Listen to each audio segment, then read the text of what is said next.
Boa noite, Neyton, tudo certo? Tô tentando fazer minha primeira gravação aqui, espero que esteja dando certo. É, Talvez eu vou sentir alguma dificuldade aí nas ferramentas, que tanto esse PowerPoint para celular quanto o gravador aqui são ferramentas novas para mim, mas vamos lá. Começando aqui, projeto de fábrica, apresentado por mim, né, Samuel Felipe Burg, sou acadêmico da Engenharia de Produção. Eu comecei a fazer esse documento no dia 30/6. Então, o primeiro tópico que você pediu lá, estratégia de produção e objetivos de desempenho. Então, esses objetivos de desempenho, eles têm que ser definidos desde o começo. Só que, basicamente, e até em outras matérias eu já vi isso, primeiro de tudo, eu fiz esses slides basicamente, assim, 90% em cima de um livro que eu encontrei na Unidade, lá, um livro muito bom, na biblioteca da Unidade virtual, né? Mas enfim, esse livro ele falava a mesma coisa que eu já tinha visto numa matéria anterior, em marketing, onde uma empresa ela pode basicamente competir por custo ou competir por diferenciação. Quando ela escolhe competir por custo, ela tem que diminuir sua estrutura de custo. Então ela vai, lógico que ela tem que operar, né? Mas ela vai tentar minimizar tudo que ela puder. Vai tentar comprar do mais barato, ter o plano de internet do mais barato, pagar o aluguel mais barato. Tudo relacionado à estratégia onde ela possa conseguir minimizar seu custo a fim de conseguir mais volume de vendas. E além disso, ela foca na rapidez e nos custos, né? Já a estratégia de diferenciação, ela investe em fontes de diferenciação. E quando ela faz isso, imagine que ela consiga se diferenciar da concorrência. Aí ela cobra um valor a mais, digamos que ela gaste X para estar conseguindo essa diferenciação. Quando ela vai cobrar de seus clientes, ela não vai cobrar X a mais do que o concorrente. Ela vai cobrar X mais 2, X mais 10, X mais 20. Então ela vai botar o custo que ela tem mais uma margem em cima para estar fazendo valer a pena essa diferenciação. E essas empresas que focam na diferenciação, elas têm por iniciativa principalmente a credibilidade e a confiança dos clientes. Então são empresas que focam no longo prazo, o relacionamento dos clientes. A estratégia de produção e desempenho, aí é aquilo que eu estava falando, né? É estratégia que privilegia o custo e a rapidez. Então, citando um exemplo aqui, ó, a Zanella é uma empresa que foca em diferenciação, no meu ver, e a gente tem concorrência aqui perto, eu não conheço, né? Mas eu sei que tem empresas chinesas que fazem o mesmo que nós. Só que a maioria das obras, assim, os orçamentos a gente ganha, apesar do custo deles ser mais barato. Então eles vão ter um custo e uma rapidez maior, e só que não vão entregar a confiabilidade que a Zanella entrega. E aqui é outro gráfico que eu estou mostrando, ó. Aqui seria o gráfico mais próximo do que seria a Zanella. Então, só voltando ali atrás, ó. Então, tem custo, rapidez, confiabilidade um pouco menor, mas a qualidade deixa a desejar e flexibilidade é bem pouco. Então, a produção tem que ser certinha e sem muito espaço para personalizar a obra, digamos, para os clientes, né? Já essa segundo tipo aqui assim, ó, é um tipo de empresa que foca mais na qualidade, tem uma rapidez mediana, não consegue ser muito rápida, mas tem uma confiabilidade muito grande. E o custo, por sua vez, vai ser mais elevado para entregar toda essa qualidade e confiança para os clientes, né? Aí, sequência indicada, você pediu lá.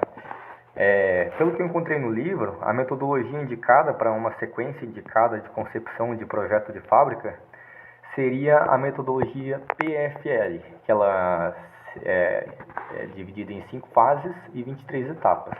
Ela foca numa abordagem sistêmica.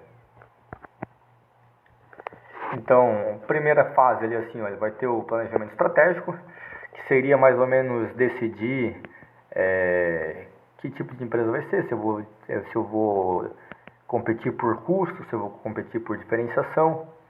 Ali, ó, plano de negócio, dali eu vou dizer exatamente como que eu vou conseguir é, me destacar por custo ou por diferenciação. Ali eu vou tratar os objetivos de desempenho, indicadores de desempenho, estratégia de produção e operações. De modo geral, essas decisões elas impactam as estratégias da empresa, então é uma visão mais macro do negócio. Só que depois, essa é a primeira fase, né? Depois a gente vem para a segunda fase, onde a gente tem as decisões estruturais. E ali a gente vai começar a destrinchar um pouco mais o que a gente decidiu lá no planejamento estratégico. A gente vai decidir que produto que a gente vai vender, então a gente vai ter um projeto desse produto, definição de capacidade instalada. Se, por exemplo, eu quiser competir por custo, é bem provável que eu vou ter que produzir bastante, eu vou ter que ter um volume maior de produção. Provável, né? Mas nem sempre. Tem que ver qual estratégia que a empresa vai seguir. Etapa, projeto de processos, seleção de tecnologia, projeto de processos. Então, por exemplo, ali nas Zanella a gente faz transportador de correia, faz picador. Quais processos que a gente precisa ter na empresa para conseguir fazer esses produtos? A gente pode decidir terceirizar uma parte, a gente pode decidir fazer tudo interno, isso tudo também é decidido lá no planejamento estratégico. Citando o exemplo ali da Zanella, a gente faz maior parte interna, a gente tem algumas montagens ali de guarda-corpo que a gente terceiriza, e a gente tem a parte do pessoal que auxiliar ali, a gente tem terceirizado, mas assim, a maior parte é da empresa mesmo, tudo feito interno ali. A seleção da tecnologia, quais ferramentas que a gente vai utilizar, desde ERP, sistema de informação, a localização da unidade produtiva. Isso ali a gente viu lá que no artigo logística, não sei se você chegou a ler por completo, mas essa é uma decisão muito importante, porque dependendo de onde você está, você consegue incentivos fiscais. Inclusive aqui no Brasil, a gente tem aquele polo do Amazonas lá de Manaus, se eu não me engano, a Zona Franca, onde a gente tem incentivos fiscais, né? Infelizmente Santa Catarina aqui é uma situação contrária, na verdade, né? Porque aqui o nosso imposto é maior do que o resto do país. Tô com uma tosse. Mas tudo tem que verificar o segmento e a localização, né?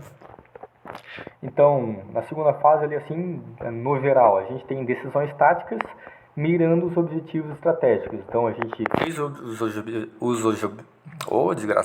a gente fez os objetivos estratégicos e agora a gente vai botar as decisões táticas de acordo com aqueles objetivos que a gente já tinha definido. Terceira fase, projeto de layout. Aqui a gente vai fazer o planejamento do projeto. Projeto informacional, conceitual e detalhado eu vou abordar mais à frente nessa apresentação de slide. E a gente tem execução e liberação. E aqui assim a gente chega basicamente ali assim a gente tem os produtos que a gente vai fazer, a gente tem os processos, a gente começa a definir o layout da fábrica. Quarta fase, edificação. Então aqui a gente tem projeto arquitetônico, projeto estrutural, projeto de instalações de apoio, construção da edificação. Então é basicamente a estruturação que a gente já tinha definido anteriormente, né? Os nossos processos, nossos produtos, e a gente agora tem que edificar essa fábrica. Quinta fase, implantação. Aqui a gente vai ser uma fase mais de acabamento dos equipamentos, né? A gente tem a implantação das máquinas e equipamentos, a disposição delas nas fábricas, implantação dos sistemas de movimentação dos materiais. Por exemplo, lá na Zanella a gente tem aquelas pontes rolantes, né? Não sei se você chegou a reparar. Mas em seguida a gente faz aqueles testes pré-operacionais das máquinas e equipamentos e a pré-operação da unidade produtiva, para ver se está tudo certinho, para ver se está tudo pronto para rodar a fábrica. E aí você havia pedido o aumento ali das unidades fabris no Brasil. Esse foi um dado que eu até comentei contigo, eu não encontrei, tá? O que eu encontrei foi dados do IBGE, que assim foi o mais próximo que eu encontrei. Na verdade eu achei assim muitos dados que, sei lá, meio avulso assim, não encontrei nada interessante ou próximo daquilo que você pediu. O mais próximo que eu encontrei está aqui, ó. Aqui a gente tem 3, 6, 7 segmentos que eu selecionei. Haviam muito mais, havia tipo uns 20 segmentos. Essas empresas aqui, elas são desde MEI até grandes empresas. Você havia sugerido que eu fizesse a classificação aqui assim, né? Excluído os MEIs, e eu concordo contigo, deveria ter sido excluído, porque esses números podem não ser realistas, né? Às vezes tem muito MEI aí no meio, mas infelizmente o site do IBGE lá ele não permitia fazer esse filtro.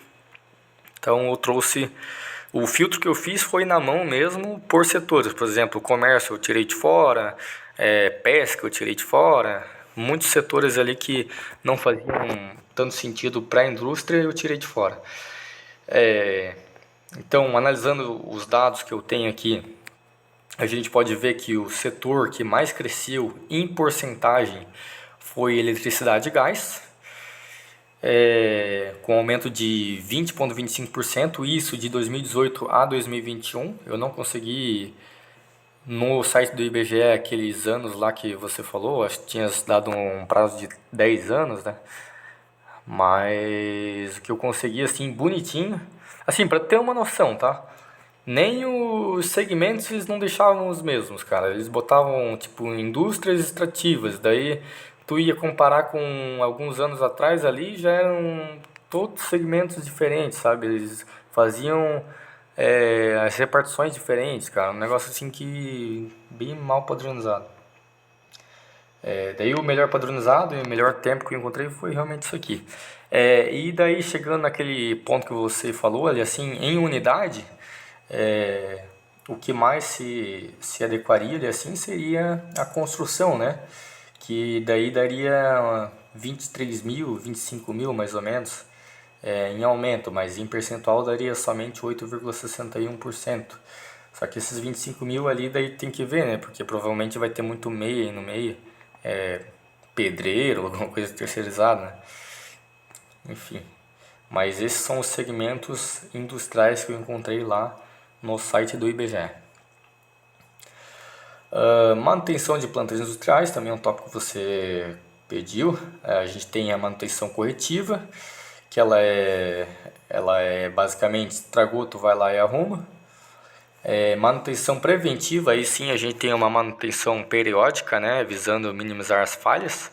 Então a gente tem lá um calendáriozinho para cada máquina, com o tempo esperado ali assim que para minimizar as falhas delas, mas não quer dizer que ela não vai estragar. E por fim, a mais recomendada, né, a manutenção preditiva. É um tipo de manutenção que permite garantir a qualidade desejada do serviço. Então a gente tem, a gente na verdade utiliza indicadores ali da própria máquina, da própria manutenção, saber quanto tempo que vai demorar, quanto tempo que isso pode prejudicar na produção, e com esses dados a gente toma as melhores decisões, né? E o recomendado é que deve ser planejado desde o início. Então, se a gente tem uma máquina ali que vai demorar muito tempo, então a gente talvez possa tomar uma decisão logo no início ali, na construção da fábrica, por exemplo, para tomar uma decisão ali que vai diminuir esse tempo, por exemplo. Ou, sei lá, deixar alguma máquina substituta, se não for muito cara, né? Enfim, são possibilidades que devem ser estudadas, né? Planejamento do arranjo físico e dos fluxos internos complexos. Aí eu estou entrando naquela etapa lá desde o início que eu comecei a explicar no slide.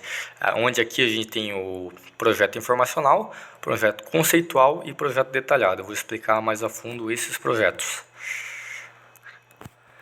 Projeto informacional. Então aqui é uma etapa onde basicamente faz-se o levantamento dos produtos, dos processos, das informações sobre o espaço físico. Então a gente tem, por exemplo, lá na Zanella, né? Sabe que eu trabalho lá, eu vou citar o exemplo que nós temos. Tem que ter o espaço para o torno, tem que ter o espaço para movimentação de materiais, ter um espaço livre lá para o pessoal andar também, tem que ter área adequada para manutenção, tem que ter a parte de estoque também. A parte de estoque inclusive é uma parte que a gente está tendo que estudar agora, porque isso aí é uma obra muito grande ali, a gente tem que ver se o cliente aceita lá para a gente deixar lá. Então é uma coisa assim, ó, que possivelmente a gente não está tão adequado se for para olhar, porque na verdade a obra que a gente vendeu é muito grande, tá? Daí, por talvez a Zanella não esperar uma venda tão grande, a gente não estivesse tão adequado. Mas enfim, só um comentário ali sobre a nossa empresa, né? Esse seria o projeto informacional, o projeto onde a gente tenta levantar as informações mais adequadas para aquilo que a gente planeja produzir. Isso, de novo, a gente tem que ter considerando o nosso planejamento estratégico, né? Então aqui, ó, um exemplo de definição informativa sobre os espaços. Esse também é um exemplo que eu trouxe lá do livro que eu peguei da biblioteca virtual, né? A gente tem uma área separada para manutenção, muito grande, uma área para estoque muito grande e uma área livre muito grande. E aí a gente tem mais áreas um pouco menores de movimentação e uma área de teste e outras áreas um pouco menores também. Assim, o que mais utiliza espaço é a área de manutenção, onde estão as máquinas, né?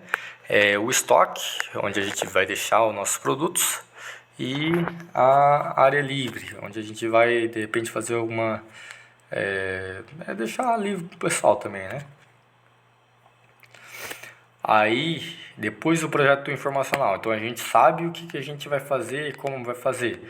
A gente tem o projeto conceitual, onde a gente avalia os fluxos de materiais. Isso eu conversei contigo outro dia, onde o Fernando, lá meu gerente, estava avaliando, né? Onde a gente avalia o fluxo de materiais, avaliar parâmetros críticos. Se de repente tem alguma coisa, uma máquina não pode ficar perto de tal lugar, ou alguma coisa nesse sentido. Utilizar as informações do projeto informacional para desenhar um projeto em CAD e avaliar diferentes propostas. Isso é o que o Fernando estava fazendo. Eu até comentei contigo, não sei se tu vai lembrar, né? Mas ele estava desenhando certinho em CAD lá, avaliando as propostas, né? E aquilo que ele estava fazendo era um negócio legal, porque ele tinha o encarregado da usinagem lá. Talvez fosse legal até pegar os de outras áreas juntos para estar avaliando, porque ele como gerente tem uma visão mais macro, né? E os encarregados ali têm uma visão mais setorial. Então, de repente, eles podem saber alguma coisa mais específica ali. O gerente sabe muito, né? Mas o encarregado, por estar ali a todo momento, pode saber de alguma coisa mais específica, algum parâmetro crítico que o gerente talvez tenha esquecido, né? Daí, o projeto detalhado. Nessa parte ali a gente vai consolidar o layout. Então a gente estudou o layout antes, a gente tentou otimizar ele estudando os fluxos, e agora a gente vai consolidar. A gente vai dizer que realmente vai ser esse layout. Depois disso, vai ser detalhado os postos de trabalho e analisar ergonomia e segurança. Esse é um ponto também muito importante, onde a gente tem que colecionar dados ali assim dos locais, como temperatura, como de repente alguma situação insalubre, para tentar maximizar a ergonomia e a segurança do pessoal, né? Por último, eu peguei aqui tem um link do YouTube aqui, mas também tu não vai conseguir, a não ser que tu digite, né, tu vai conseguir visualizar. Mas eu bati print ali das partes principais que eu peguei, é um time-lapse do projeto de fábrica da IKEA. A IKEA é muito famosa na Europa, né, aqui no Brasil acho que nós não temos, mas é comercial, varejista de imóveis não, desculpa, de móveis e não imóveis. Mas então aqui ó, a gente tem o terreno inicialmente praticamente baldio, né? Plano ali assim, foi planificado. A gente tem o comecinho, pode ver à direita no canto inferior ali o início das estruturas, né? Agora, segundo a foto, tem a parte estrutural mais visível. Lá na janela com as nossas obras a gente também faz assim, a gente manda a parte estrutural primeiro, a parte de sustentação, né? A gente pode ver todas as máquinas trabalhando ali. Ó, a terceira foto. Essa é uma fábrica muito grande, na verdade, né? Daí eles já estão fazendo a parte dos andares ali, alguma coisa de parede também, mas pode ver que na parte esquerda aqui tem pouco da parte estrutural ainda feita. Então, como é uma obra grande, eles estão fazendo por etapas, né? Agora, na quarta foto, eles já começam a trabalhar na parte do chão, ali dentro da fábrica, já fazer o plano ali assim do chão. Ó, mais a parte do chão aqui assim, agora ele já está quase pronto. Daí já pode estar trabalhando dentro da fábrica também, né? Ó, aqui assim ela já está quase pronta, né? Já estão trabalhando na parte do acabamento, já tem pintura também. É uma obra muito grande. A parte estrutural está toda feita praticamente. E aqui começa a fazer a disposição dentro da fábrica já, né? Que como é uma varejista, na verdade isso aqui deveria ser... Eu não cheguei a me aprofundar muito, mas eu imagino que seja um centro de distribuição. Pode ver aquelas estruturas mais à esquerda, meio ao centro ali. Provavelmente são partes para fazer estoque, né? Ó, aqui assim já está a fábrica praticamente pronta por dentro. Então, ó, aquela parte ali alta de estoques, né? Onde a gente pode ver materiais ali estocados em cima mesmo. Para aproveitar bem o espaço, né? E também tem toda a parte ali assim de movimentação das empilhadeiras, e é importante salientar, né? Porque não tem como o pessoal pegar o estoque lá atrás, lá em cima, se não tiver um espaço de movimentação adequado. E por fim a IKEA pronta, seria a fábrica pronta. Se quiser ver o time-lapse lá, dá de ver por aquele link que eu te mandei, se quiser eu mando no WhatsApp também. Mas as partes importantes que eu encontrei lá no vídeo eu bati print e mandei aqui. Então essa seria a fábrica pronta, fábrica já com letreiro acabado ali assim, com a pintada tudo certinho, né? E pronta para funcionamento. E as referências, aquele livro que eu falei lá, Projeto de Fábrica e Layout, do Newman Clovis, assim, o melhor livro que eu encontrei lá. Tinham poucos livros sobre o assunto, mas esse aqui se destacou. E estudo de manutenção industrial com base em gestão de processos. Esse aqui é um artigo que eu encontrei. E além desses dois, na verdade, deveria ter botado aqui o IBGE também, que eu esqueci de botar. Então, muito obrigado, Neyton. Espero que tenha gostado da apresentação. E é isso aí.